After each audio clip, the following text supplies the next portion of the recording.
trouble of the world.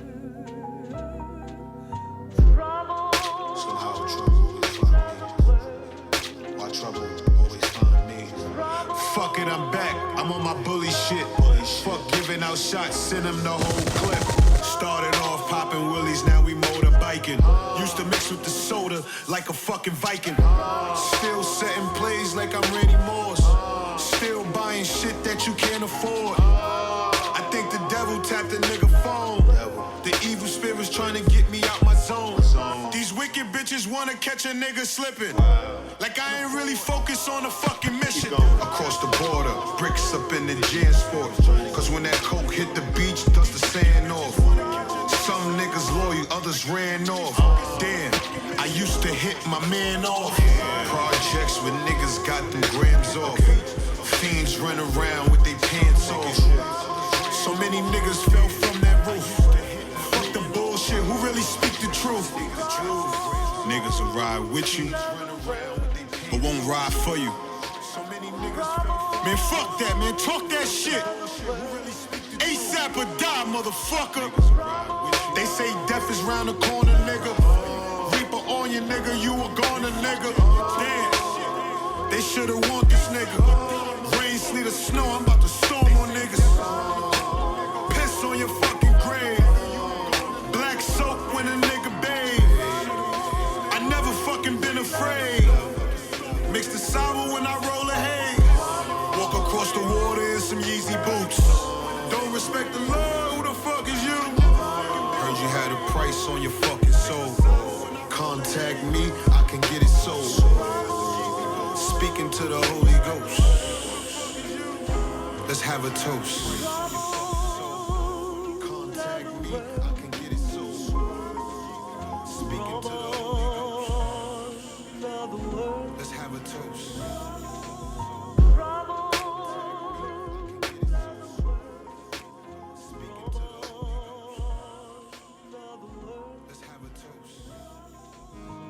Son, you gonna listen? You gonna work? Or you gonna go to school? You ain't really got no other option. Miles Davis played the trumpet, jazzy. Recliner seats for the comfort. Lay back. You niggas just waking up.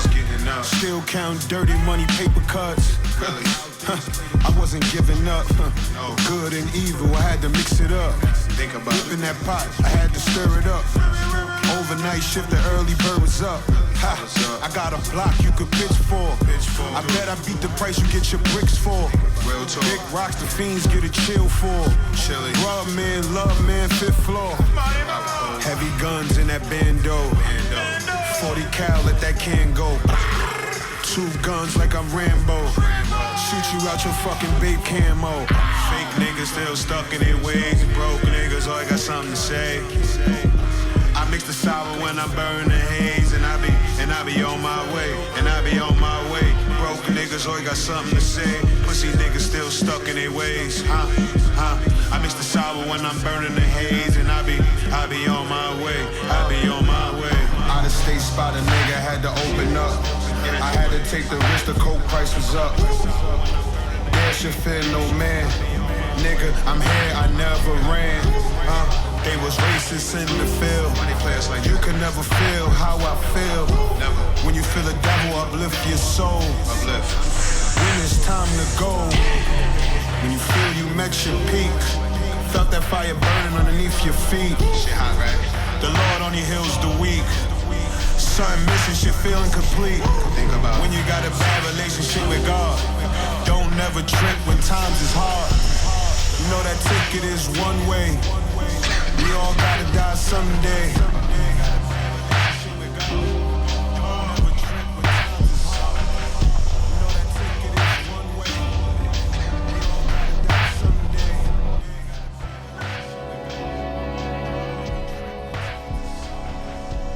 I'm looking for revenge. Lord, forgive me for my sins.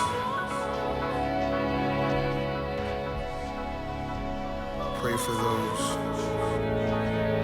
who pray for my downfall.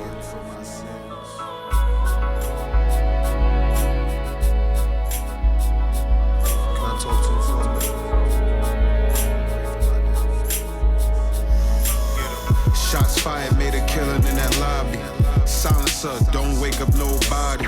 I get it straight off the boat, Lil Yachty. Hollow tips hit his chest and rock your body.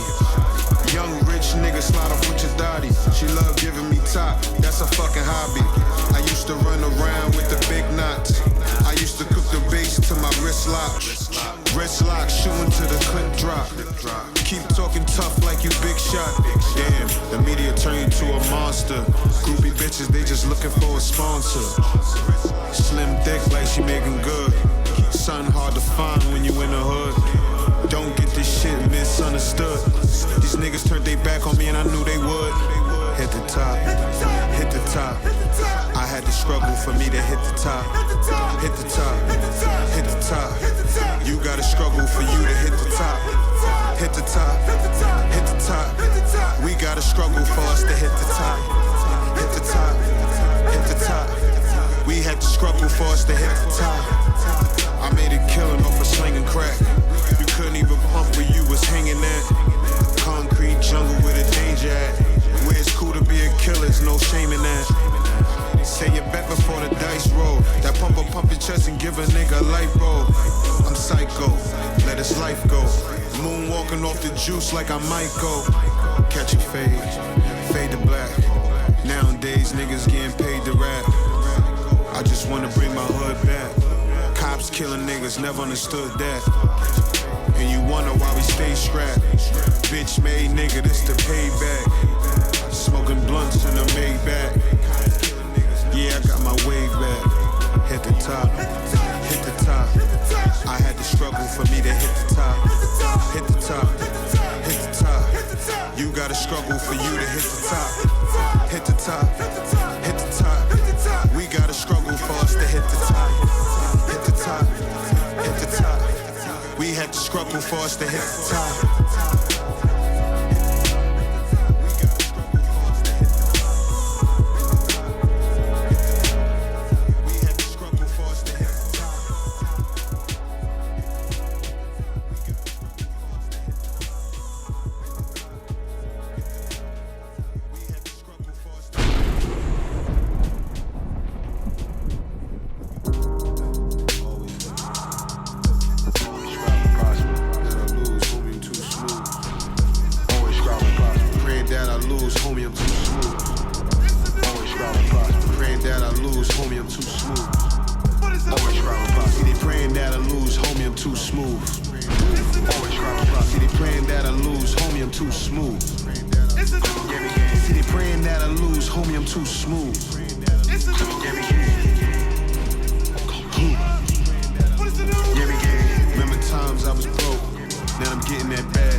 Reminiscing about the times when I was on that block pitching. If them niggas talking reckless, tell them niggas stop bitching. I send my hitters on a mission, bet them niggas handle business. I'm cruising down Lex with my shorty. I jump out the coupe with the 40. You know a nigga looking sporty. That's why these bitches adore me. Bust it down a fucking whole brick. You ain't never load a whole clip. Who the fuck you think you fucking with? spit it. Target when a nigga hit it. And they automatic get it. Catch a nigga fucking slipping. Any nigga fucking get it. Better fucking pay attention. Nigga fucking handle business. Young nigga from the trenches. They told me I would never ever prosper. Any nigga fucking get it. They told me I would never ever prosper. They told me I would never ever prosper. Huh? Now the nigga chasing that bag. Remember times I was broke, now I'm getting that bag.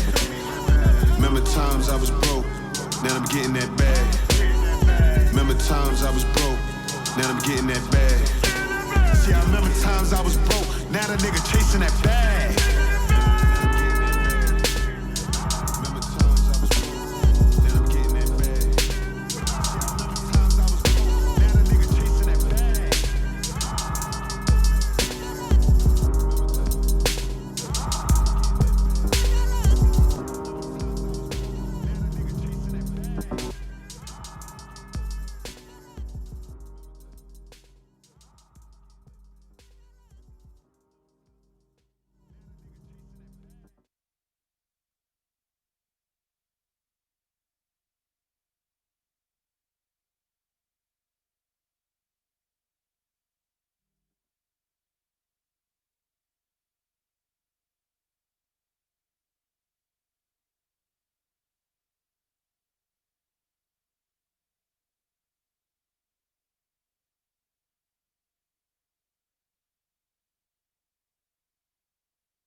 I know you can feel the magic, baby. Turn motherfucking lights down. Let's go, what up? What up, homie? I mean, it's what you expected, ain't it? Let's go. Turn the music up in the headphones. Yeah, that's perfect.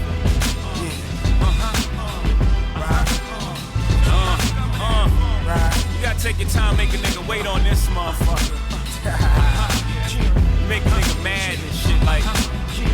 Niggas usually just start rapping after 4 bars, nigga go in. Just start dancing this motherfucker. Yeah, we just come out of nowhere. I feel like a black Republican. Money I got coming in. Can't turn my back on the hood. I got love for them. Can't clean my act good. Too much thugging them. Probably in the back in the hood. Like fucking been huddling over the oven. We was like brothers then. Though you was nothing other than the son of my mother's friend. We had governing. Who would have thought the love with it? Like ice cold album. All good things. Never thought we sing the same song that all hood sing. Thought it was all wood grain. All good brain. We wouldn't bicker like the other fools. Talk good game. Never imagined all the disaster that one could brain, should blame the game, and I could. It's kill or be killed. How could I refrain? If I ever be a debt, and that's never a good thing. So the pressure for success can put a good strain on a friend you call best, and yes, it could bring out the worst in every person, even the good and sane. Though we rehearsed it, it just ain't the same. When you put the game at age 16, then you mix things like cars, jury, and miss thing. Jealousy, ego, and pride, and this springs it all to a head like a coin. Chip the chain, the root of evil strikes again. This could sting. Now the team got beef between the post and the point. This puts the ring in jeopardy. It definitely black Republican money I got coming in. Can't turn my back on the hood. I got love for them. Can't clean my act for good. Too much thugging them. Probably in the back of the hood. I'm like, I feel like a black militant taking over the government. Can't turn my back on the hood. Too much love for them. Can't clean my act up for good. Too much thugging them. Probably in the back of the hood. I'm like, fuck it then. I'm back in the hood. They like, hey, knives. Blowing on perk, reflecting on they lives. Couple of fat cats, couple of AIs. Dreaming of fly shit instead of the gray skies, grade fives, hate eyes, wishing our rain dies. Pitch sling pies and niggas they sing why. Guess they ain't strong enough to handle a jail time. Weak minds keep trying, follow the street signs. I'm standing on the roof of my building. I'm feeling the whirlwind of beef, I inhale it. Just like an acrobat, ready to hurl myself through the hoops of fire. Sipping 80 proof, bulletproof under my attire. Could it be the forces of darkness against hood angels of good that form street politics? Makes a sweet honest kid turn illegal for commerce to get his feet out of them Converse. That's my Feel word. like a black Republican, money keep coming in. Can't turn my back on the hood, I got love for them. Can't clean my act for good, too much thug in them. Probably in the back of the hood. I feel like a black militant taking over the government. Can't turn my back on the hood, too much love for them. Can't clean my act up for good, too much thug in them. Probably in the back of the hood, I'm like, fuck it then.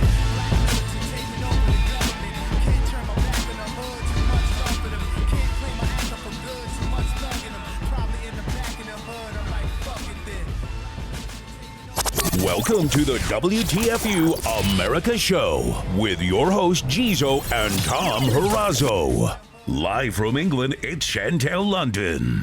Welcome to the Yo, what up, what up? It's Tom Harazo.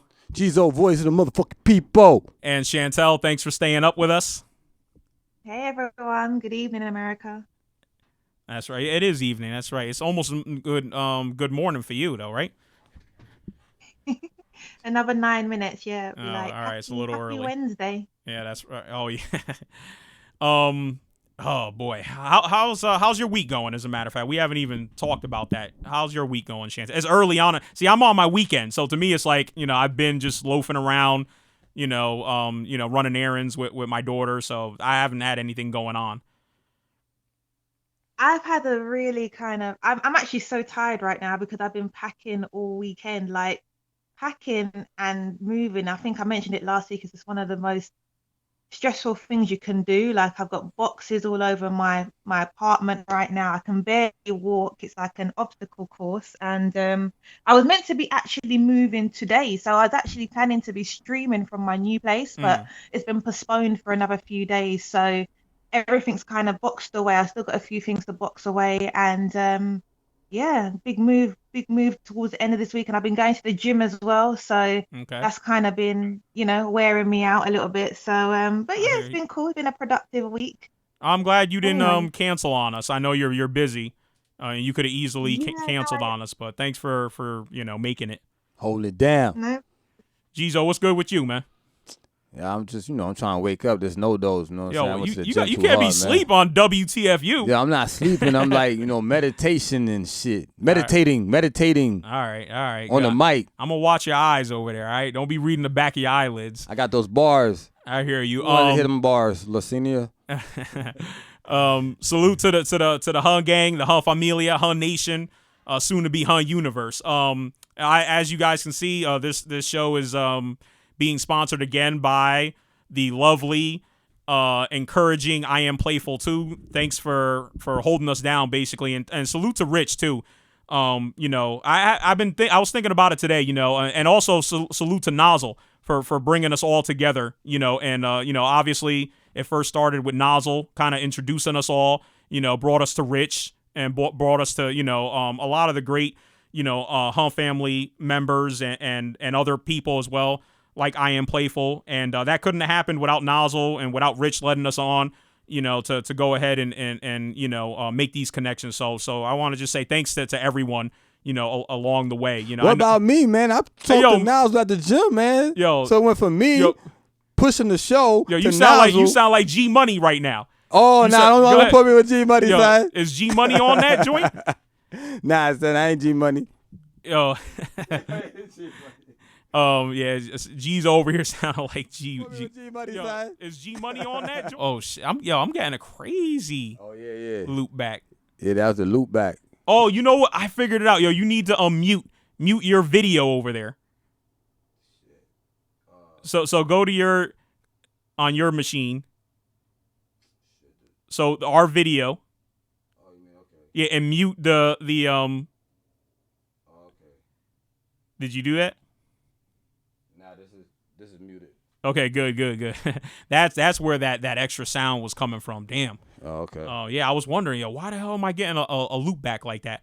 You still want me to do the CMB? Yeah, let's hear it. Let's see what G Money has to say about it. The CMB, you know what I'm saying? CMB. Man, we all we got. Right, and that but Chantel, you probably, I know you can't hear it because I don't have that going out to your mix, but Jizo always has this little line for me, CMB, we all we got. I don't know if you remember the movie New Jack City. It's it's an American movie. I know of it, but I don't think I've ever watched it actually. Okay, it's not you haven't missed. I like it. To me, it's a classic, but to most people, it's just kind of another rehash, really, of a Scarface. Are you familiar with Scarface at all? Yeah. I like Scarface. Yeah, I think a lot of us from I don't know, a lot of us from the urban areas, from the city, we tend to like Scarface, and there's been like Belly. To me, Belly was another take on Scarface, and I believe New Jack City was as well. Basically the same thing, big time drug dealer, comes from obscurity. Hood Scarface. Right, exactly, as opposed to a Cuban, the Cuban version. So, but basically, with the CMB thing is basically about, being there for each other. Unfortunately, in that movie, Nino Brown, the protagonist, I guess, if you will, maybe the main antagonist, kills his best friend, over a whole bunch of crap. So, but Jizo always says that to me if I don't pick up the phone, CMB, we all we got. I'm like, damn, it ain't that serious.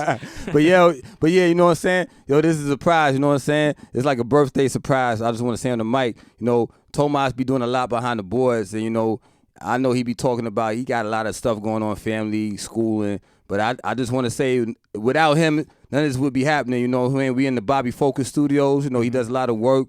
He's really sharp. He's like he call himself the James Brown of this podcast shit because he's on point. I come in a little late. Yo, man, I knew you was going to be here. Motherfucker, God damn it. Nah, but I just want to say, thanks for holding it down because I know you was doing this like 2 or 3 years ago by yourself, but then when I say, let's do it together, and you was like, all right, I help you do it. But I think he has so much passion for what he's doing, I don't think he's going to just walk away from it. Not saying he wants to, but he be like, yo, man, I think we'll have to do this to show sometime. This shit, I'll be like, nah, man, come on, man. You got to stay in this shit, man. We doing a lot of thinking today. It ain't even November yet, so. Oh, shit. Salute Jean-Paul Shelton. Yeah.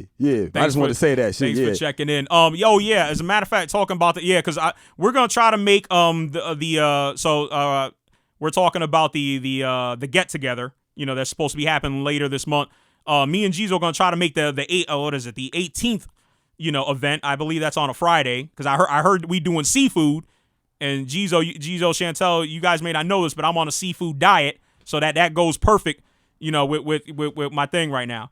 So nice. And when I say seafood diet, I mean I seafood and I eat it. That's where I'm going with it. All right, just yes, eat it. For sure. Right. I'm not a pescatarian or nothing like that. I'm not trying to front. But yeah, definitely. Jizo, I'm still waiting for Jizo to confirm whether he's gonna make it or not. My schedule's clear. Oh yeah, I'm coming, man. I'm there, man. But you scared to go to the BX? I heard though, right? Yo, man. I heard you couldn't come back to the BX. Yo, man. Yo. I know. Yo. Nah, I'm saying shout out to the high bridge. My dudes A Boogie. I don't know the youngins and stuff, but they doing their thing. I'm proud to see somebody from the hood, make it in the rap game like successfully like they doing on the. When I was looking at that Rapture shit on Netflix, and it's funny. I saw some cats I knew from the hood, Nelson Park and all that. But yeah, I'm going, man. I know on the 18th, I think I got to work, but even if y'all go on the 18th, I could meet y'all there. If I got a job, I could just boom, come in. You know what I'm saying? Get a lift. Pew! Yeah. I am Playful's checking in. Yeah, you look like a doll in this one. I like it, but of course it's your photo. So yeah, please submit it to me, and I'll get I want you to be captured the way you want to be captured on this podcast here. So let's jump into it. I don't know if maybe you guys saw the title page or not. I finally found something to thank Trump for. And Jizo's gonna do a number, or at least we've been talking about this since last week. We hung up the microphones at the end of last week, and Chantel, and we're really wanting to know about certain people. Is it real? Is it fake? But I kept thinking more and more about this whole Kanye thing. So I'm going to kind of, in a way, I'm going to filitomster. I don't know if you're familiar with what a filibuster is. People are saying, Tom, you always filitomstering. You know what I'm saying? You always hogging up the mic. But I'm going to try to get to this and try to wrap it up as quick as possible. Because I basically, when I look at this stuff that's going on with, like, Kanye, I have to pull back, and I have to say, an old saying, one of my favorite maxims that's out there: don't hate the player, hate the game. And I started to say, let me forget about Kanye per se and all the other characters that are in play here, and let's see what's actually going on. So I started to just, put together some notes, and I want to just kind of share my observation. And keep in mind, this isn't anything that's brand new. Chantel and Jizo. This is as old as the beginning of time. I'm just kind of I'm kind of doing it my style, kind of updating it. So I came up with something, that I'm calling targeted Trump-yay technology doctrine. All right, that's kind of a mouthful here. Yeah, it's a historian shit right here. But just in case you're wondering who the targets are minorities. I don't want to get that, I want to lay that out there, right? Black and Hispanic people specifically, but there's a few others, that are going to get caught up as collateral damage in all of this. And I kind of applied something I call the 3 Ds, right? First, you sow discord, right? So you make everybody bicker and argue, and then you lie, and then you destroy. So my first kind of, subtopics header here, if you will, is, so Trump obviously is the execute, he's the guy who's the shit of the whole shit, as we like to say around here. He's the guy who's going to be executing ultimately the plan. But his first move is to embrace these celebrity and what I call non-celebrity outliers.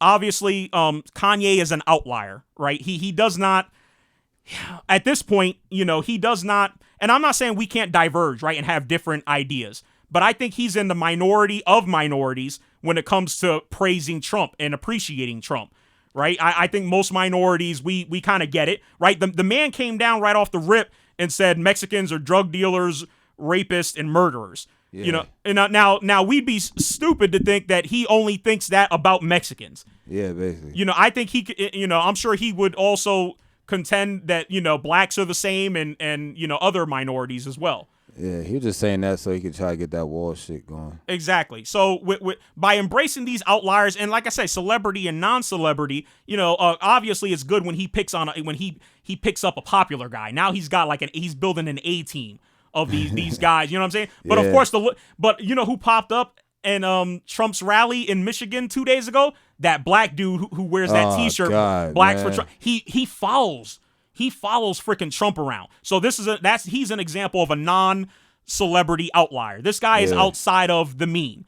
And what's funny is early on when we first started this thing, I believe it was DJ Blockchain. It might have been DJ Blockchain, or I think it was DJ Blockchain, but it also could have been Miguel Cruz. So I'm sorry for mixing that up. But one of the twos talked about collectivism. Basically it's kind of like, kind of joining, becoming one block, right? One block to get what it is that we want, to achieve our common goals. And so when you get guys like this, it hurts the collective. You know what I mean? And I'm not saying we all agree. Obviously, we don't all agree with each other. Yeah. I know me and Jizo don't agree on everything. I'm sure me and Chantel don't agree on everything. So, I'm not saying that we have to be all, rank and file. We have to kick the same thing. Yeah. But Trump, Kanye is going totally against, I think he's going totally against the grain. I just want to say something real quick. Sure. Yo, okay, so I was listening to something where he was the Ebro interview, but not even an interview, when he was just looking on his phone. I think it was Twitter or whatever, Instagram, and he was talking about how Kanye is mad at Obama because Obama didn't, sit down with him and talk about Chicago. And they was like, yo, did you even try to reach out to, Common Sense or Lil Durk or G Herbo, all those cats in Chicago that's trying to do something about that's like I was touching like a week or two ago about, people saying black on black crime when they, just like talking about, oh, y'all get mad when a white cop kills a black man, but y'all don't get mad when gang violence and blah, like we're not doing nothing in these communities. Right. It just doesn't get put on the abroad, like national news, because it's not like what's that word? Salacious. Thank you. Sure. Yeah, so it's just like what I'm trying to say is that this dude is thinking that Trump. I don't know why, because like you said, Trump met him at Trump Towers and did a photo op with him. He don't give a fuck about what's going on. Like he don't give a fuck about Chicago. Like no motherfuckers ain't got no money. They can't help him build or scam no fucking architects or put money in his pocket. Like right, the only people he cares about in Chicago are probably the suburban Chicago. Right, is where he can probably win. And if he wants to put I don't know if he has any property, down there or not, but what I'm saying, Trump, that is. Yeah, like he just mad because Obama called him an asshole years ago, which he's acting like right now. I mean, I don't know if he's still on mad opioids because he talking about he did liposuction and he had opioids and all that. But yeah, go ahead. So no, but you actually bring up a good point. It's kind of a pattern, and again, I don't really care about Kanye per se, but it's a pattern with him where he wants to rise to the top without having to actually. His music. Okay, it's arguably it's good music.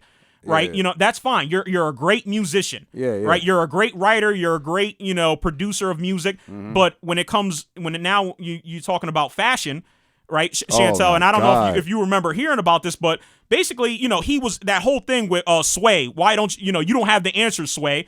Right. Oh yeah. That whole episode that popped off. Infamous interview that he did. Right. Right, exactly. Some infamous interview with Sway. And he was upset. He was upset because basically it seemed like from what I remember that the high fashion companies and designers in Europe were not embracing him. Right. So this is a guy who wants to sell $100 T-shirt, up in Bloomingdale's, $100 white T-shirt, and thinks that he can knock on the door of Versace, of Gucci and all these other people and get automatically for them to fund him to go ahead and launch a line. And they, for whatever reason, they didn't show him that respect. They were like, nah, we're not really effing with you, in so many words.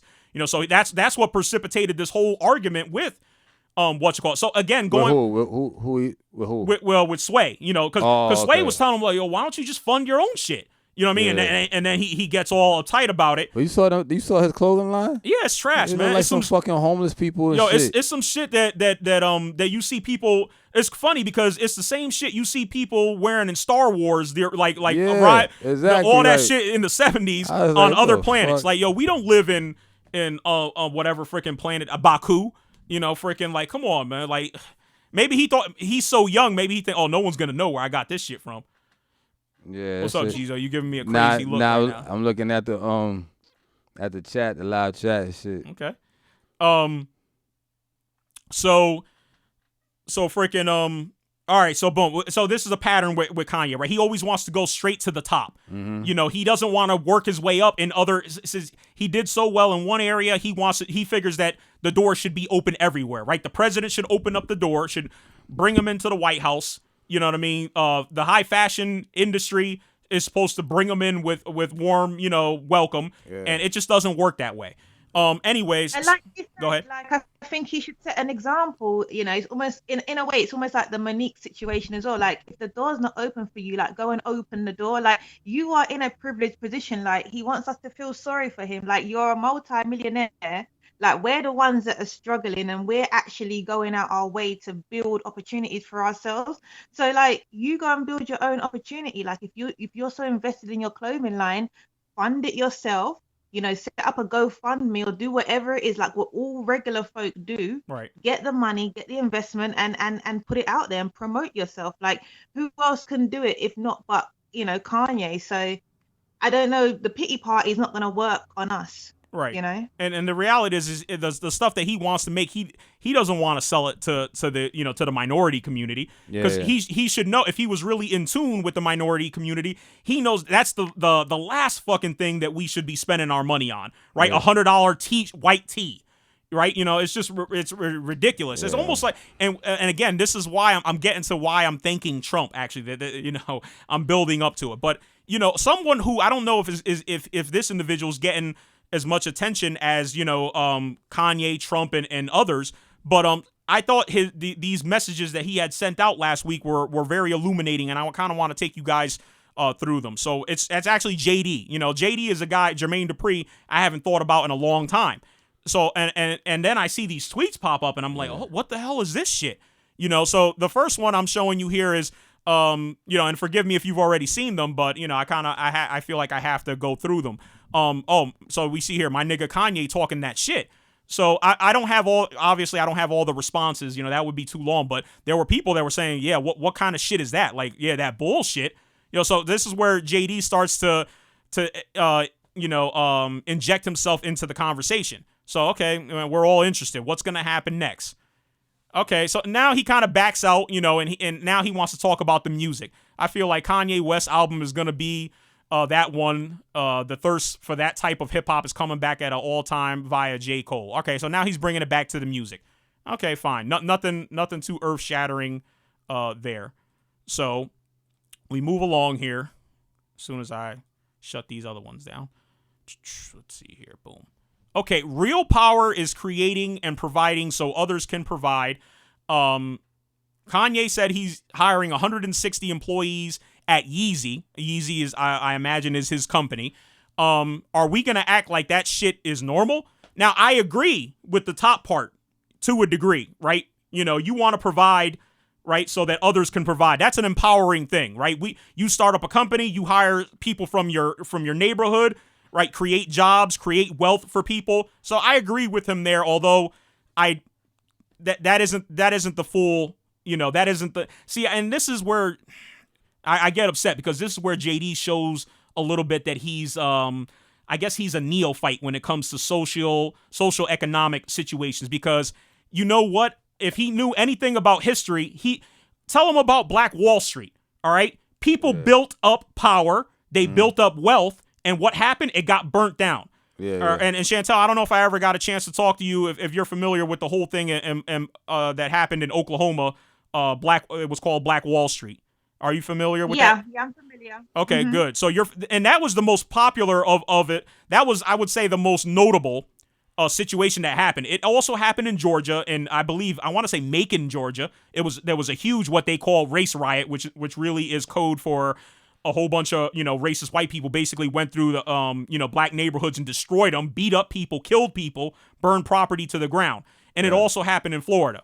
So he wouldn't understand that having thriving, a thriving black community is not enough, right? We need. And I think I was just going to say, and Sure. I think as well, it's situations like that why sometimes black people, when they get money, they just go ahead and spend it, because I think there is a psychological impact. Like, why am I going to take my money and save it or invest it? Because they may just come and take it away from me. So I feel like there's sometimes this fear in our community when it comes to money, and you just don't want to hold on to it because you don't know like how long you're going to be here or how long you're actually going to have that, that asset for as well. So. Right. Without real systemic change, and I think Rich made a good point.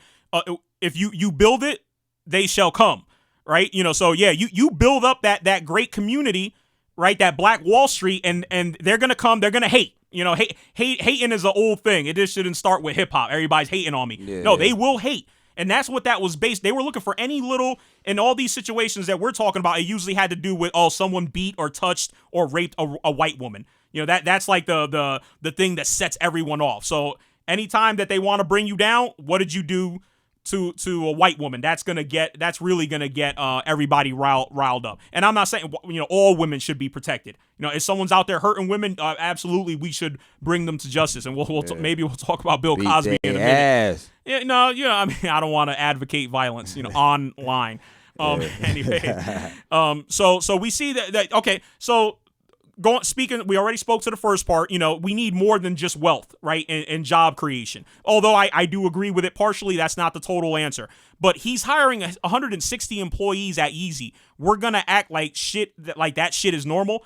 It took me, Chantel, about 30 seconds to basically debunk that, right? There's a website. It's called blackenterprise.com, right? And on their website, they have the top 100 black businessmen in America. All right. When you actually do the total, we're talking tens of thousands of employees under these companies that black people own or are the CEOs of. All right. Right. So it's like I'm saying to myself, JD, are you living in a bubble? What the hell is going on in Atlanta? That are you the only guy that hires people? You know, like so Yeezy's gonna hire 160 people, and I'm supposed to fall before him and kiss his freaking Yeezy Boost that look like shit, in my opinion. We don't actually know who he's gonna hire. It doesn't mean that because he's gonna hire 160 people, they're gonna be people from the inner cities or people from our community. They could be anyone. He could be outsourcing the employment for all we know. So that doesn't really justify anything either. Right, absolutely. So, you know, and it's just crazy that JD doesn't know other black businessmen that are doing hiring, you know, doing a shitload of hiring thousands, not 160 people. Now, I'm not saying that Yeezy can't grow. You know, hopefully it does grow, you know, to 1,000 people. You know, and of course, you know, we don't want to be exclusive.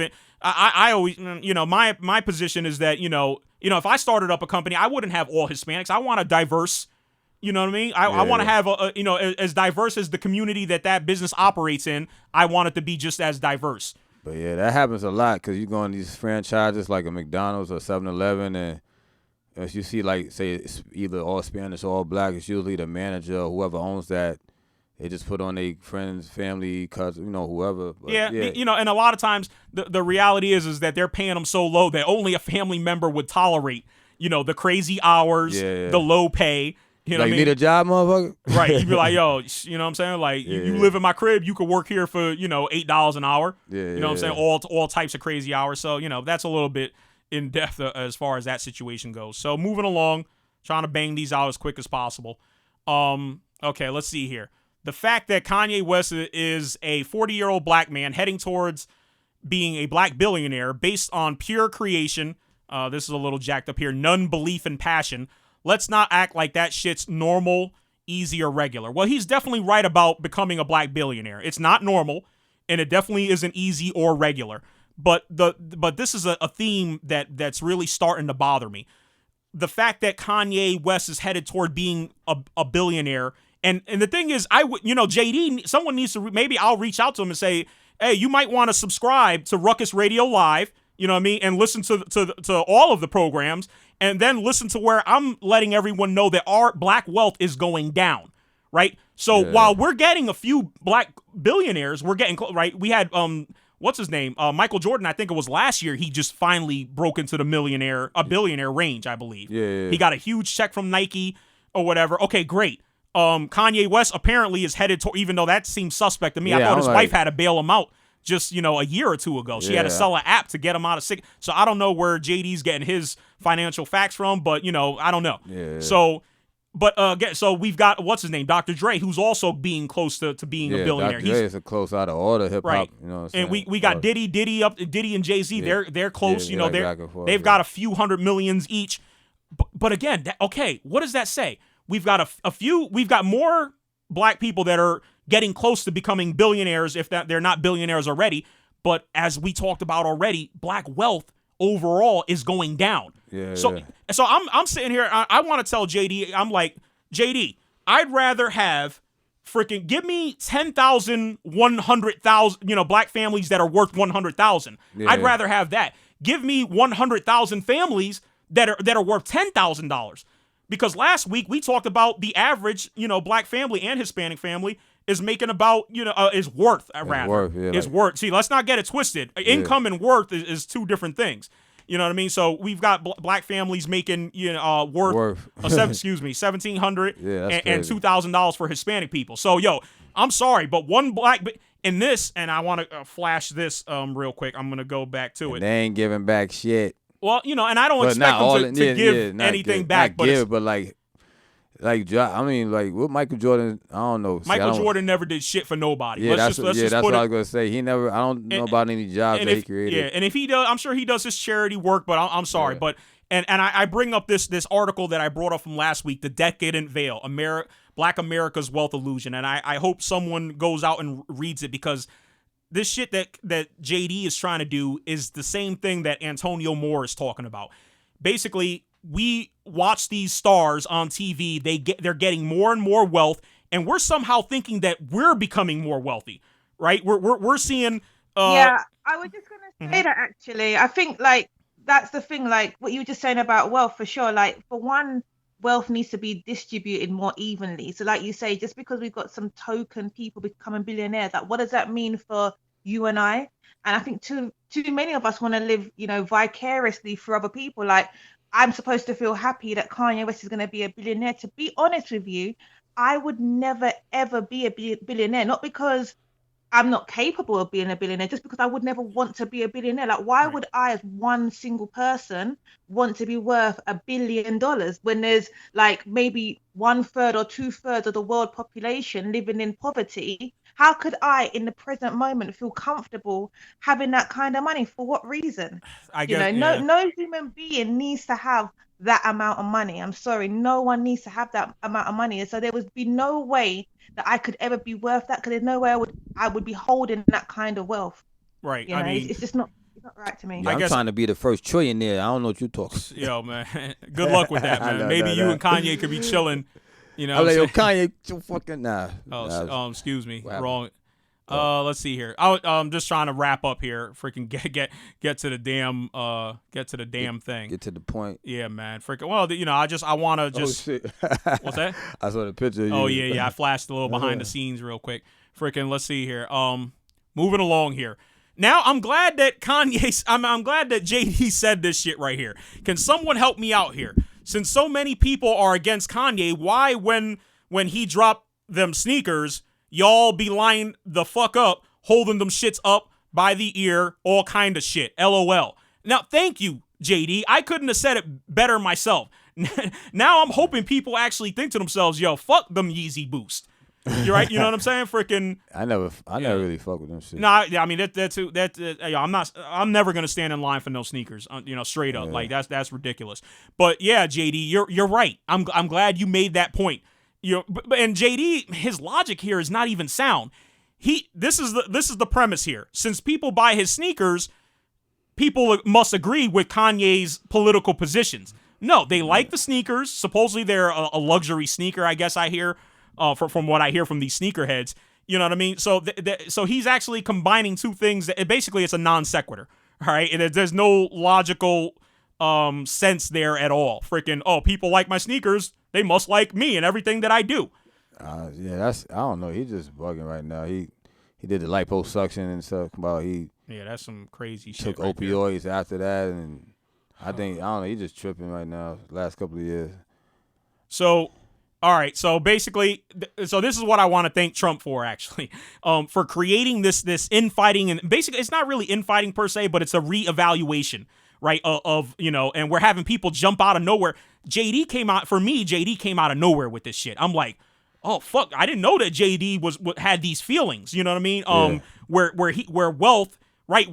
Basically, wealth supremacy is the name of the game, right? Let me be rich. So that way I could, freaking give you a couple crumbs, and that's how we're all going to move up together. And I'm telling JD, I disagree with him. Respectfully, I disagree with you.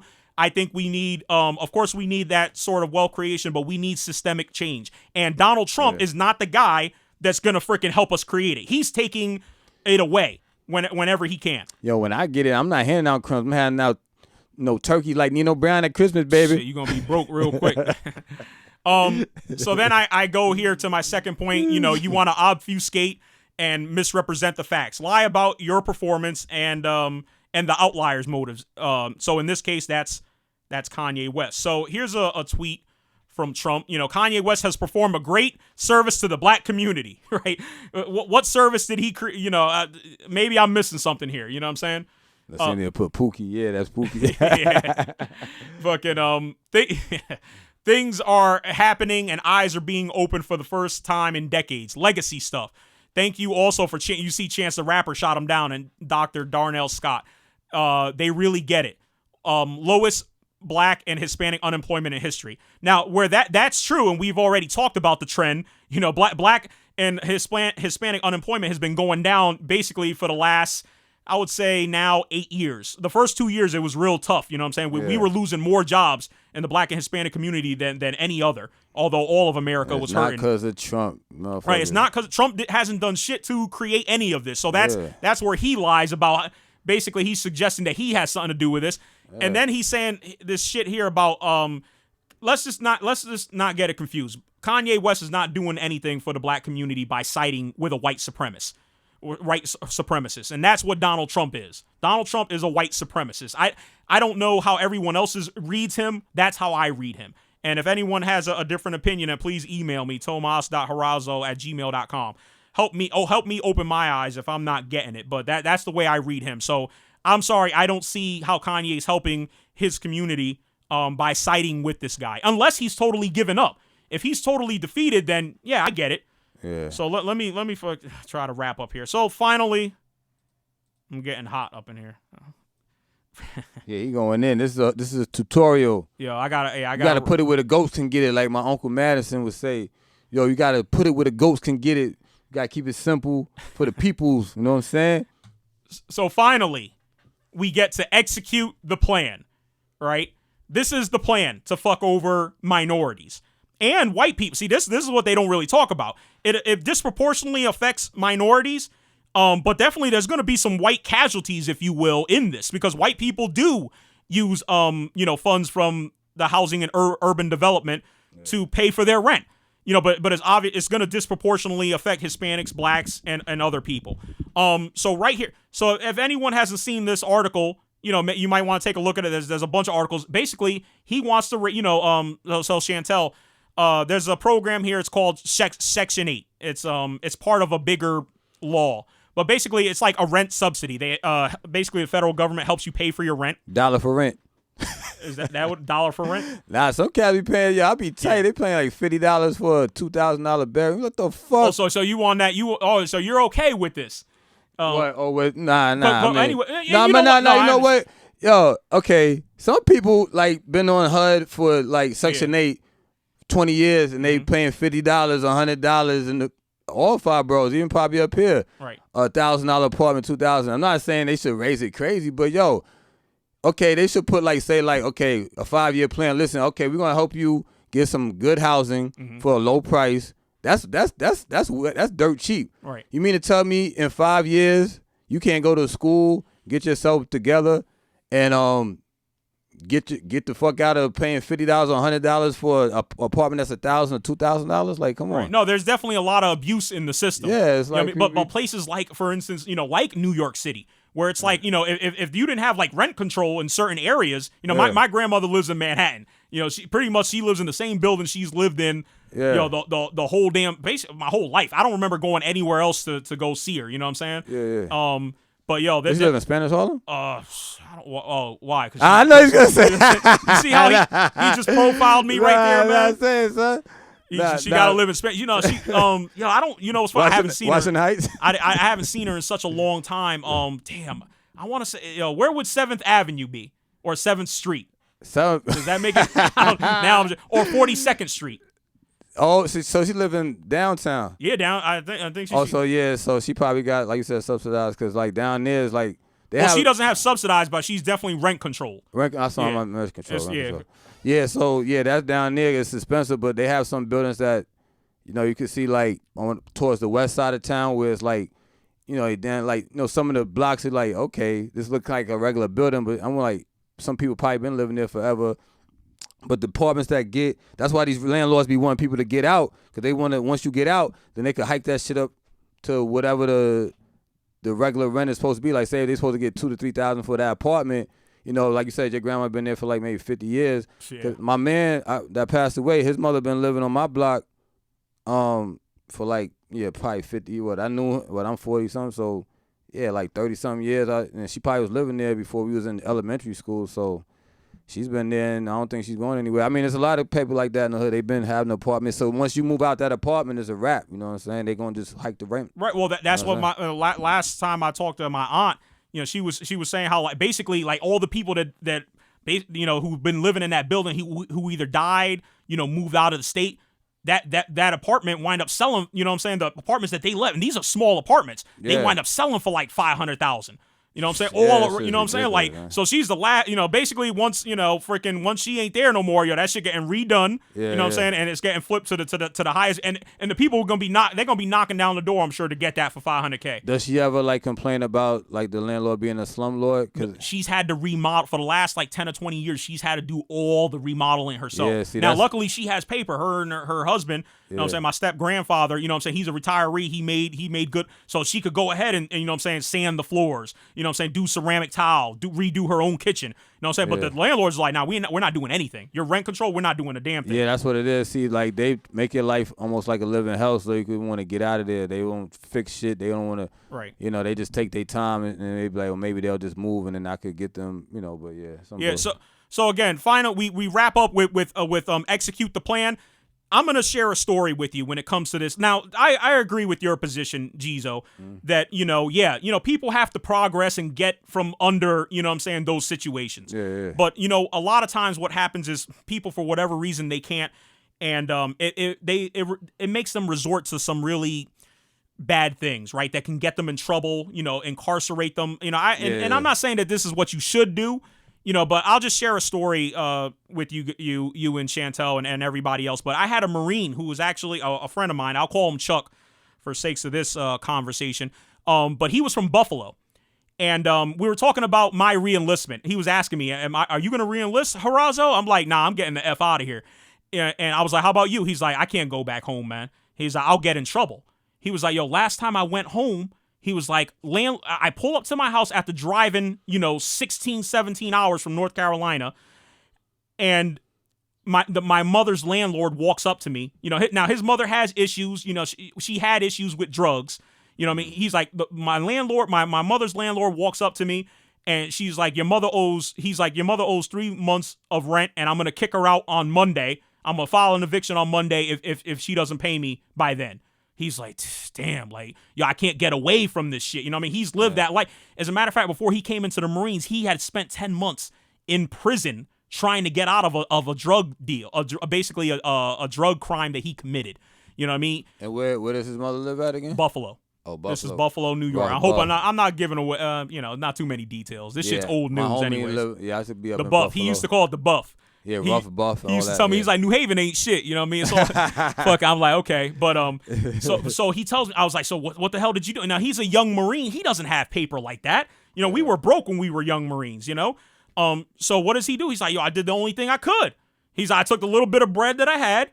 I converted it. I went and bought some stuff. I converted it. I'm trying to be vague here. I converted that stuff to some other stuff. And then I sold that stuff, and I had that rent money in about 6 or 7 hours. He's like, I got my money. He was like, yo, that's how easy it is out there. He's like, that's why I can't go back home. I'm going to fall into that trap. You know what I mean? My mother's, constantly on that stuff. She hasn't gotten her life together. It looks like she, more than likely, I hate to say it, but she probably isn't going to get her life together. If she's, at her age, which I imagine was 50, 60, she hadn't got it together. You know what I'm saying? It ain't going to change for her. So he's like, if I go back up here, I'm going to be getting into these situations and I'm just not ready. So he's like, I'm going to stay in the Marines for as long as I possibly can until I can and hopefully bring my mother down with me when I can finally afford it. She could live with me in North Carolina, get away from all this shit. And I bring that story up, I'm not saying that that's what everyone's going to do, but when what's his name, when Uncle Ben Carson knocks on the door and says, yo, I want 200 and 300% more, right? So I'm doubling and tripling what you need to pay. You know what I'm saying? So for you to continue to Section 8, there's going to be some kids that are going to be like, yo, how am I going to do this? I got to do the only thing I know how to do, the only thing that makes sense, which is that trap. It was funny that, 10, 15 years ago, I started hearing the term, the trap, you know what I mean? And selling drugs, man, it is the trap. So and this is the shit that destroys. We want to talk about destroying the black family. Freaking, this is how you start. Right, you start making the men in these families resort to. Now, hopefully, what I would always say, yo, get it 2 and 3 jobs. Right, it's real easy for me to come and say, yo, work yourself to the bone. You know what I mean? And hopefully, some people would take heed to that. But a lot of people are going to take the easy route. You know what I mean? I've seen that. I'm not going. I don't want to get into too many specifics, but I've been around that thing. You know what I'm saying? 7 hours. Oh shit! Someone call it. Oh, you dropped. I think we dropped Chantel. Oh. We'll get her back. I'll see when she comes back on. Freaking, let's see here. All right, so that's it right there. That's the freaking plan. You know what I'm saying? Freaking to help destroy minorities. Okay, hold on. What's she calling back? Chantel? Oh, hold on. I gotta answer the damn thing for her to. Chantel? Yeah, I'm here. Okay, great. Sorry, we lost you for a second. Lasinia said her daughter went to UB. I went to NU. What's up? NU and UB is like maybe, Niagara, and Buffalo is like maybe not even 15, 30 minutes apart from each other. But okay. UB. Yeah, man. Good times at UB. Good times. At the University of Buffalo? Yeah. And I'm here. One of the things, Buffalo's hurting right now because I hear a lot of the kids, they graduate. They don't go up there to live in Buffalo. They get their education. They get the F out. Yeah. Now, I can't really blame them. You know what I'm saying? So I heard it got better up there because like 20 years ago, that shit was Niagara, Buffalo. That shit was nothing up there, my dude. It was like shit. I was to be dying to come home. Like, please, I need to go to the Bronx. Like, who wants to go back to the Bronx? But it was way more stuff to do in the city than up in, of course, in UB. All right, so I'm gonna try to end this Phil-a-Tomster. I went on for a minute. I'm sorry, guys. But I had to get this shit off my chest. So let's see here. I want to play this video. It's really audio. I let YouTube do the auto closed captions. They're a little inaccurate. Try to listen to the audio the best you can. And this recently was discovered in, I want to say 2010, 2011. It's from a guy called Lee Atwater. He was Ronald Reagan's campaign advisor. He also went on to be the RNC chairman. Y'all pay attention. This shit deep right here. This that deep shit. And mind you, this audio is from 1980.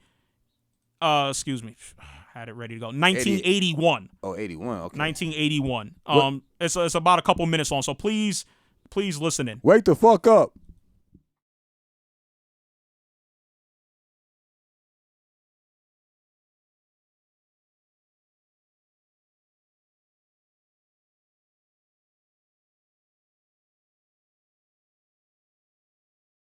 Here's how I would approach that issue as a statistician or a political scientist, or no, as a psychologist, which I'm not, is how abstract you handle the race thing. In other words, you start out, and now y'all aren't quoting me on this. I won't hear. You start out in 1954 by saying nigger, nigger, nigger. By 1968, you can't say nigger. That hurts you, backfires. So you say stuff like forced busing, states' rights, and all that stuff. And you're getting so abstract now. You're talking about cutting taxes, and all of these things you're talking about are totally economic things. And the byproduct of them is blacks get hurt worse than whites. And subconsciously, maybe that is part of it. I'm not saying that, but I'm saying that if it is getting that abstract and that coded, that we're doing away with the racial problem one way or the other. You follow me? Because obviously sitting around saying we want to cut taxes, we want to cut this, and we want is much more abstract than even the busing thing, and a hell of a lot more abstract than nigger, you know. So any way you look at it, race is coming on the back burner.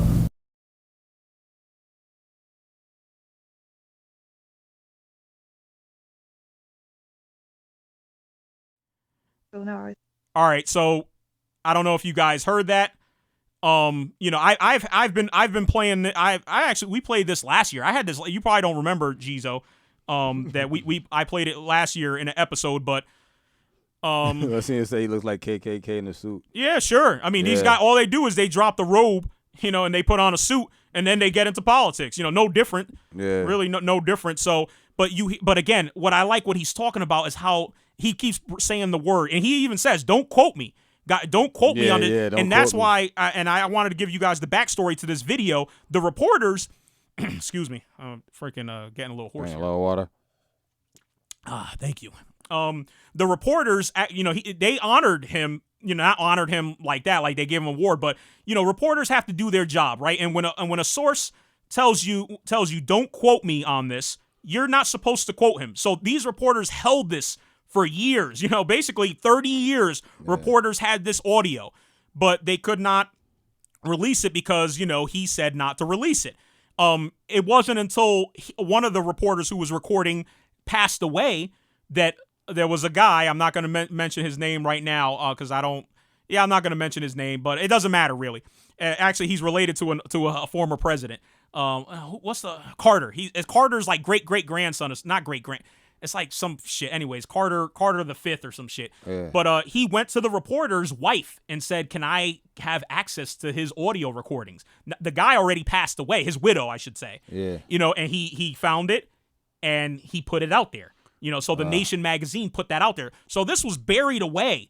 You know what I mean? For years. Yeah. You know what I mean? I heard it like a couple of I don't know how long I heard it on Madison, but it's been out for a minute. But I used to hear he plays every once in a while. It's like you say, it's not Jim Crow. Was his cousin, more sophisticated? What they call him, James Esquire. The new version of Jim Crow, was it James Esquire or some shit like that? Anyway. Yeah. So again, the thinking, right? When like he says, now you can't say N-word, right? The obvious racism. Come on, say it, Tom. You know you want to say it. Nah, I don't want to say that shit. I don't like being, when you're being recorded as well, and we actually saw it. We've seen this a couple times where people take pieces of your audio. You can chop up audio, just like you can chop up a photo, you can chop up audio and make anybody say anything. You know what I mean? So you got to be careful about what you put out there. I think I already said, yeah.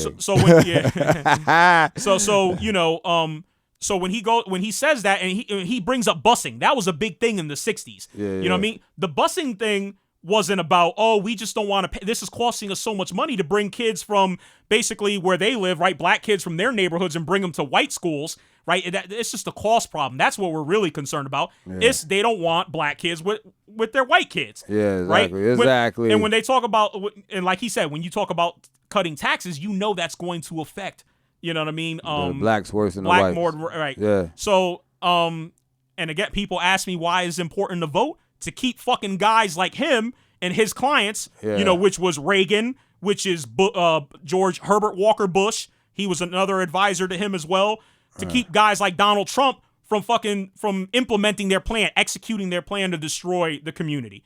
And freaking that's it. I'm done. I think I said enough for today. Jizo. Yeah. Take over, baby. Yeah, baby man. Boy. Shit. Damn, you left me like 2 seconds. Goddamn. 2 right, seconds on the shot clock. Let's go ahead and wrap it 2 up. 2 seconds on the shot clock. Goddamn it. Now we could go on. I mean that Candace Owens chick that I was going to talk about. I mean, basically, I don't know. Basically, I'll give a little. I'm not going to look at my notes because basically I've been studying her a little something. She's basically a Republican or right winger. She used to be a Democrat or whatever. She grew up in Stamford, Connecticut. She basically it's crazy. Like, I think you know about it too. Like, so now she's on this like kind of like Stacey Dash thing where she's saying outrageous stuff, and they got on Fox News, and she's talking about, she's going after Black Lives Matter and a lot of the stuff that is good for minorities, and she's like trying to act like the left or the Democrats are just trying to like bamboozle minorities, which I kind of could see a little bit, maybe some things she's saying, but for the most part, she's just like cooning, I think, for Fox. But I don't know if she's really cooning for the money or who's that shit laughing? Or it's not like someone's laughing. I don't know if she's cooning for the money or she's really real, like, is she really programmed, like, because Kanye West was bigging her up, like he's talking all this like independent thinking, don't be programmed and think like everybody else, like if you don't really see what's going on, and I don't understand, like, I don't really understand it. So, but she's talking a lot of shit, and she's probably gonna get paid. She's on Sean Hannity's show. She was on Fox News, so she's gonna be like a contributor, just like Stacey Dash. What's another black person they have on there from time to time that's like, yeah, you see this black person, like on what? On Fox.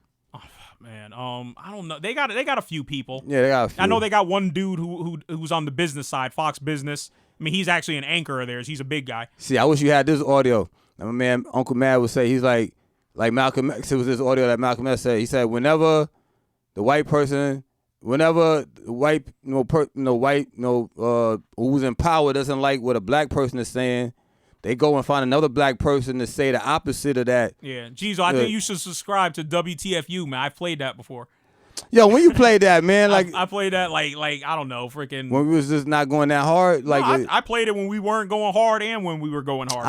Go ahead. Yeah, so I'm just reiterating it. You know what I'm saying? I'm reiterating it all right. For the people that's right now looking at it. You know what I'm saying? So basically, I think that's what they're doing with her. Like, yeah, you see this young black lady. she's saying what we're saying. So why are you guys so mad? And why do you like Trump is good for you? Like, get the fuck out of here. He's the motherfucker that had the Central Park Five about to get the death penalty until they got proven not guilty by DNA. I don't know if the other guy that really did it. You know, if y'all know about the Central Park Five, it was a lady that got allegedly raped in Central Park. Or she, you know, and they blamed like all these Spanish and black kids, and they did like about 10 years in jail, and they got proven, you know, that they got proven not guilty. They got paid by the, you know, NYPD. That shit is fucked up, man. There's so many people that get locked up and they're not guilty, but and then they give them some money, like, oh, sorry, we fucked up 20 years of your life, 10 to 20 years of your life, but here's some money, spend it before you die. You know, this is, you know, but hey, I guess that's all you could do, right? Get some money out of it. Yeah, I mean, she's from Connecticut. Yeah, that's what I was saying. Oh, I was saying that. You was, you know man, what I'm saying? You over here bad, zoning out. No, I'm not zoning. I'm on the controls, man. You know what?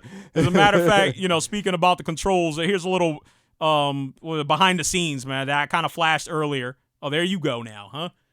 Oh, man. Putting you out there. Yo, I can't even see. You know, it's a little delay over here. Yeah. Yo, hope you ain't got me looking crazy, son. Yo, man, when don't you look crazy? Oh, man. Nah, okay. I look. Everybody think I'm not going to say it. Okay, yeah, we working over here. You know what I'm saying? We working. No, but, that's how I was looking at a couple things over here. Sorry, Gizo, that I missed out on that. Yeah, but yeah, she basically, I mean, Chantel, you heard about this lady? Did you get to look at her?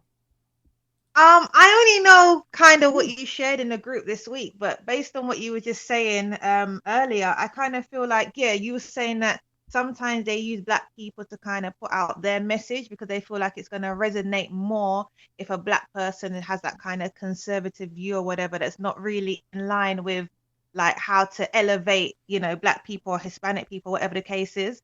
But then it just got me thinking about the reverse of that as well. And sometimes you need when we want to like have a message to elevate us, sometimes, you know, our own community won't listen to us, and sometimes you need someone outside of the community to actually speak on our behalf for us to listen. So I guess in a way it's that, but in, you know, in reverse, if that makes sense.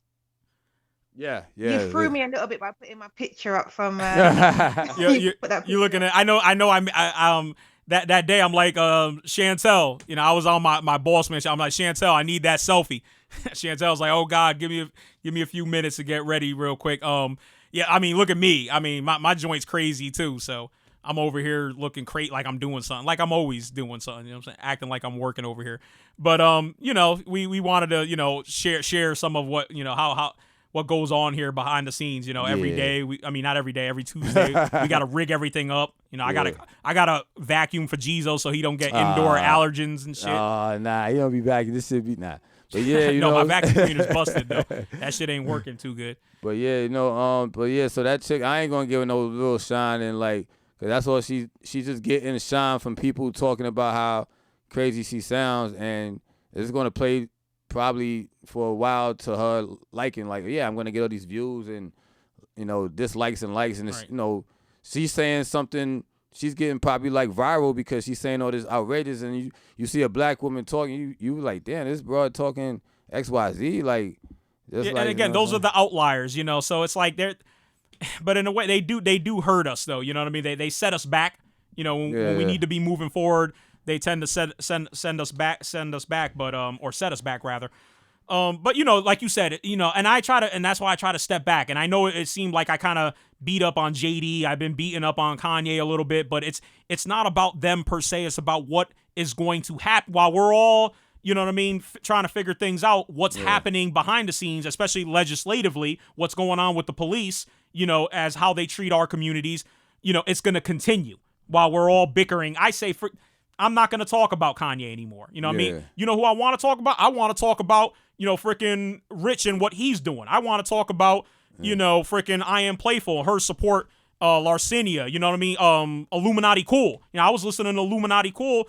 I still haven't gotten through that podcast. That was kind of a long one, though. But, you know, I'm hearing what they're talking about. And, you know, he's feeling the same frustrations as I am. You know what I mean? In certain regards. Now, we probably have different ways about going about it. But definitely we're on almost pretty much on the same page as far as what we think the problems are. So yeah, you know, I think I probably invested too much time already. You know what I mean? Salute to D Holla. I think I spent already way too much time. We want to build this community up. We need to get, we need to get more organized, and we need to also promote the new up and coming. If there's people that do share our values, we need to go ahead and subscribe to what they're doing as well. You know what I mean? So, so that's it. I'm done with Kanye. If you're done with Candace Owens, I'm done with Kanye. Yeah, I'm done with that. Nah. All right. Yeah, I know. Chantel, Chantel, you want to say something about something? About something? God, I'd be going a bit too far back, guys. So I'll save my views for when we. I think we touched on a couple main topics, but we actually opened up, a can of worms for some other topics. So I'll just save that for future shows now. Okay, so and I had brought up something while we were offline. This is going, pretty much, jumping off topic here, which I think we need to do. We, like I said, we spent too much time on these cats enough already, but this shit in Toronto. We talked about that. We talked about that last week, right? What happened, and then later on that week, I found out, and I think the whole world found out that that this guy was part of an organization called Incel, right? They call themselves Incels. What does that mean? Involuntarily celibate. And so and I love my New York Marines that put me on this shit. I don't know if you ever heard this phrase. Maybe this was some shit they used to say, but it's called no ass getting suspect. These incels are what we would call no ass getting suspect. Yeah, I heard when a chick don't got no ass, you say nasa tall. It's because she has no NASA. No, because has no ass. To me, and what? And what's so crazy? I'm sorry, but to get off into this tangent, but with this whole fake butt thing, I don't know. Yeah, that shit. I think we could. That's a conversation for the ladies. That I'm staying out of that one, but I'm definitely not an appreciator of artificial body parts. I guess I'm just a regular human being.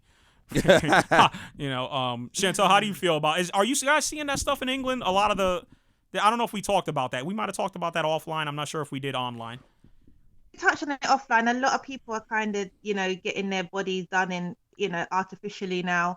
I recently heard about something called body contouring, which may even be something that's kind of old, but I didn't even know it was a thing where like girls are getting fat sucked out of one part of their body and it's getting moved to the other part of their body. So like they might have extra like fat in their stomach and they're getting it moved to like their buttocks or whatever the case may be, and that's like a thing called body contouring. Now it doesn't mean you don't have to go under the knife or anything. You just sit on this bed kind of thing, and the machine does it all for you. So you don't need to go to the gym. You don't have to work out. You don't have to work up a sweat, and you just get this, this hourglass figure with the thick booty and whatever the case is. So it's a thing. Everyone wants the big bum now.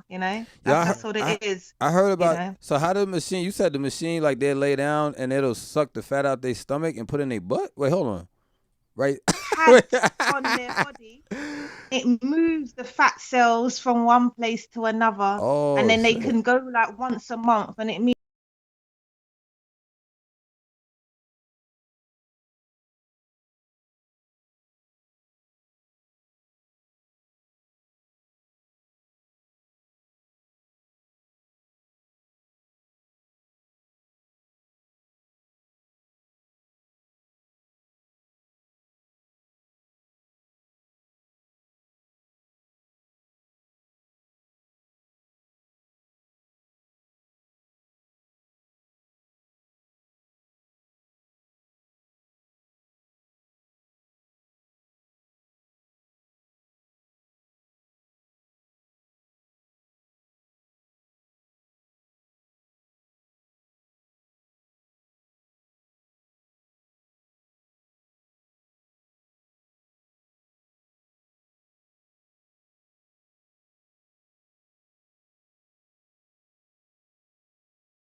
Testing 1, 2, 3. All right. Damn. I don't know what the hell happened there.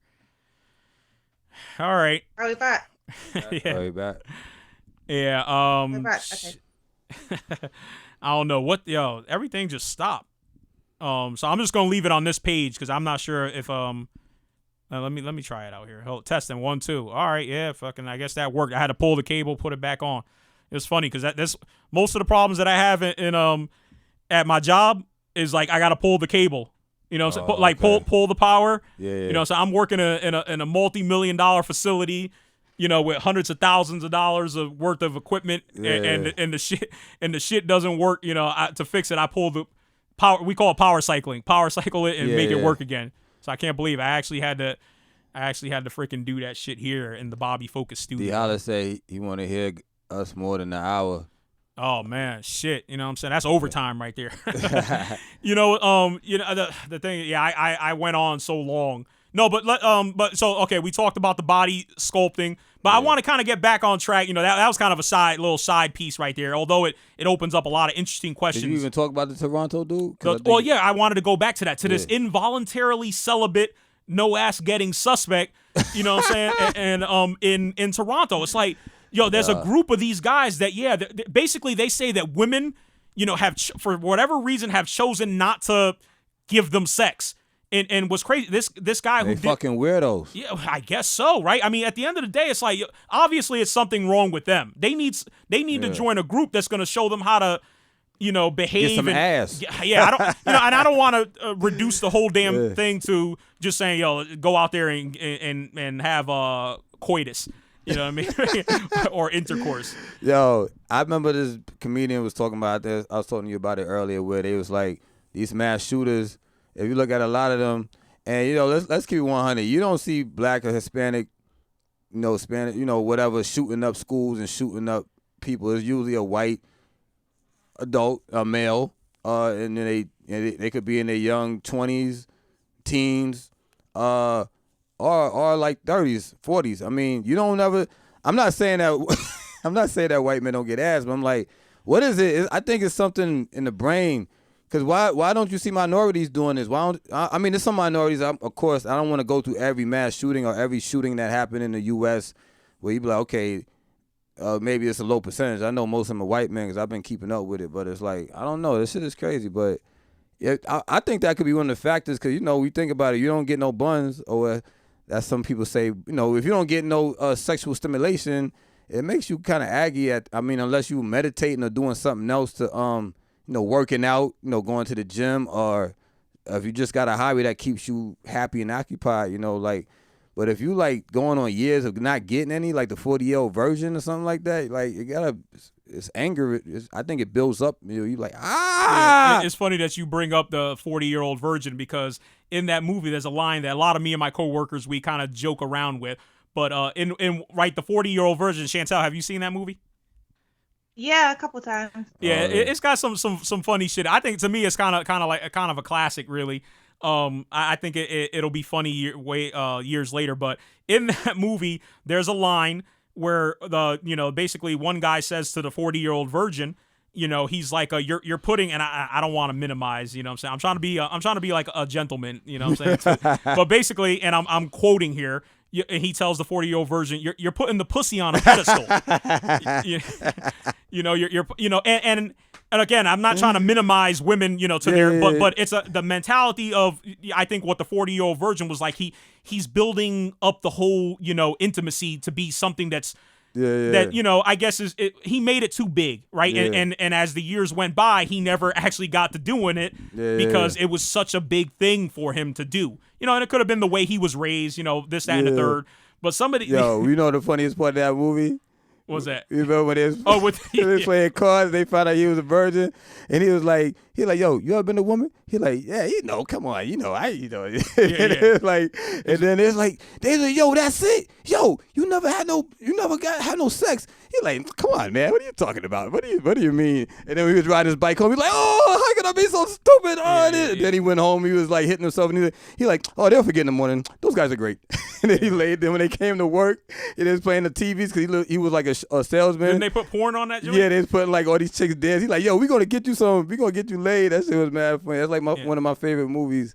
Shout out to Steve Carell or whoever you say. Yo, who was the black dude in that shit was hilarious. Oh yeah, I forget his name, I can't remember. He played on some other shows and he did some other shit too. But maybe it's up for us guys, right? To if we have a buddy who's not getting anything, and maybe we, and maybe that's it's like the brotherhood, right? Are we seeing guys, our fellow man falling by the wayside and not be like, oh fuck it, he's a cornball. You know what I'm saying? If he's really struggling, we see he's not getting any attention.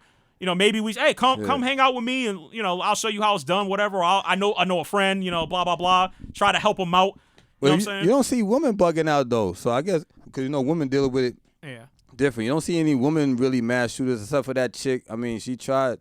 That chick that shot up the Wtfu building. Did she killed herself, but she only injured like 2 or 3 people. Yeah, and that was on some other shit. But Chantel, can you speak to that at all? Women not getting any and being angry at men for that purpose or that reason? I need to go back to the men for a second first. Like, why can't these men are saying they can't find a woman to have sex with, right? I don't know if it's because they're insecure. Maybe they got a small penis, and I don't know what it is. But why can't they just pay for the sex? Yeah, like they don't have to say they're celibate. They can just go out and pay someone and have sex. Well, so I think it's probably some psychological issue with them. They probably got like PE or ED or something, right? Maybe, but you brought up the point about paying for it, and I was talking to one of my coworkers, and because he's ever since he heard about it, he kind of read up on it. I started reading some more articles, and the guy who shot up UC Santa Barbara or USC Santa Barbara, right? So this is a college and university in California. So I think it was a year or two ago he shot, and he was a part of the same thing. Basically he was all angry that, women and all these college age, women weren't giving him any sex, that they were giving it to everybody else. But so again, my coworker had looked into it, and he's like, basically these guys, it's not about the sex per se. It's about a woman giving it to him. So it's, right. Like, and I would, take your advice. I'd be like, yo, I'm not getting anything. Well, I gotta go get some, right? You know what I mean? Somehow, the right way, or as close to the right way as possible. Yeah. But these guys, they want to be in a relationship where there's a willing, participant that's going to have, intercourse with them. Right. And that's what they really hate. Yeah, well, they hate the fact that they don't have anyone that's doing that with them, So you're right, though. There is a lot of psychological. For sure. And I used to work with a guy actually, and he had sort of like, like he was like socially awkward, and he would tell us like, yeah, I just go out and I pay for prostitutes because like he worked in IT, so he made quite a lot of money. He had no children, whatever. And you always used to say to us, I'm not interested in having a girlfriend. I'm not interested in a wife. I feel like it was just because he didn't know how to speak to women. And so he said, yeah, I get drunk and I just go out and I pay for sex whenever I want sex. So, but like you say, I guess it's the desire for a woman to want a man. But I know you flipped the question and said with regards to women, right? Like I think most women, I don't think virtually no woman could. I think every woman pretty much could pick up their phone right now and get sex if they wanted sex, like because it's always like a case of women can get sex so easily, but to get into a relationship is a bit more challenging. And I think it's always the flip side for men. Like I feel like a man, if he wanted to have a woman and wife a woman, that would be so easy, but maybe it's not as easy all the time if they just want to have like a quick booty call. So that's just how it is, I guess. Yeah, I remember to put on your, to go further on your point. It was a documentary in the BX called Hookers at the Point. So Hunts Point is basically... Was this a real documentary or was this you going out there? Nah. There's a real documentary. Right. Hookers at the Point. Hunts Point is basically known for strip clubs and, they got these, truck... It's like industrial areas where it's like... Actually, going that way is like going towards... Well, not Rikers. You could probably see Rikers from over. Anyway... There's a lot of strip clubs and hookers over there. So they had this documentary, right? And there was this dude. And the dude was like, yo, man, I'd rather go pay for a woman. People get married and settle down. And it kind of made sense. He's like, yo, when you marry a chick, listen, you giving up your money, time, blah, blah, blah. He's like, I like to get it all done in one shot. Like, here's my money, give me sex, and I'm out. I was like, You know, if you don't want to deal with, I guess, relationship with, you know, women getting on your nerves and shit like that, then I guess if you could afford to put out, you know, whenever you want to get pleased, or, you know, but yeah. no, what's up? I wanted to ask Chantel real quick. You guys don't have any form of legalized prostitution, do you? You have I mean, you have escorting, I guess, for which I guess you go out on dates and then it's like additional extras. But yeah, I think prostitution is legal if it's done in like a brothel. You can't solicit on the street. But as far as I'm aware, there are like houses and places that people do have like massage parlors, and then it can, you know, men can go and have sex, because I've watched these documentaries on TV, and it seems like it's legal if you're in a house. You just can't be on the street selling sex. Okay.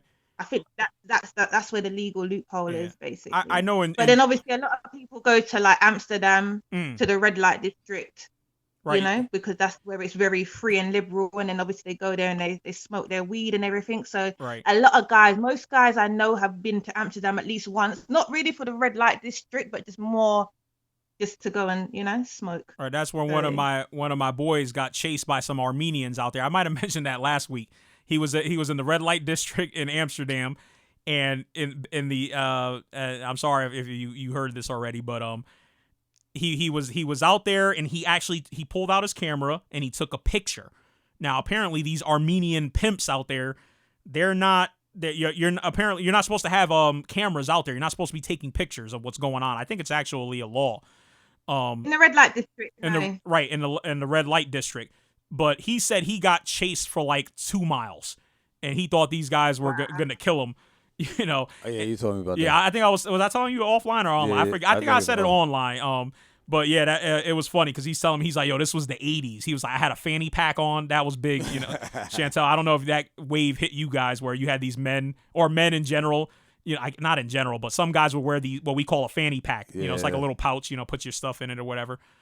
Don't they call him a man purse now? Is that what? Oh, now they got these. Yeah, I don't even know. A man purse, some shit Kanye would wear. Yeah. Fucking hell, let me stop fucking with Kanye. But yeah, so with the red light district. All right, yeah. So no pictures allowed. Rich is confirming it. No pictures allowed in the red light district. So yeah, my man pulls out his Nikon 35mm, not knowing that shit. You know what I'm saying? It gets chased by them damn Armenians. You know, he was like, yo, I thought I was gonna die. What's that?